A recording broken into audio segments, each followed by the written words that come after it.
सकाळी मी माझ्या कामावर निघाली आणि पहिल्या कामावर आली. इथे बनणार होत्या उपमा. उपम्याची फक्त तयारी केली. गरम पाणी हे नंतर टाकणार होते. सगळं जेवण झाकून मी माझ्या दुसऱ्या कामावर आली आणि दुसऱ्या कामावर बनवला होता मटर पनीर.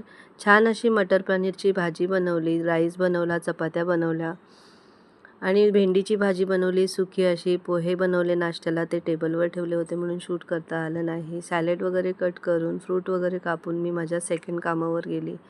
आणि हा जो काम आहे तो माझा संध्याकाळचा काम आहे, पण मी आज सकाळी आली होती यांच्याकडे, थोडेसे पाहुणे येणार आहेत म्हणून. आणि प्रॉन्स साफ करून घेतले इथे आल्यावर. सगळे धागे वगैरे काढून घेतले आणि मराठी स्टाईलमध्ये अशी प्रॉन्स कढी बनवली, राईस बनवला, ज्वारीच्या भाकऱ्या बनवल्या आणि सगळं जेवण व्यवस्थित झाकून मी माझ्या घरी निघाली.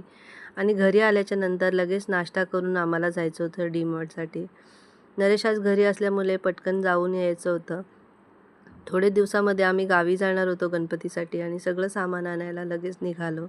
मी आणि नमिता निघालो आणि डी-मार्टला पोचलो. सगळं सामान घेतला आणि त्यानंतर आम्ही निघताना शिवाजी महाराजांचा हा छान अशी मूर्ती दिसते, तुम्ही बघू शकताय. आणि त्यानंतर आम्ही घरी आलो. असा होता दिवस. भेटूया नवीन व्हिडिओमध्ये. बाय.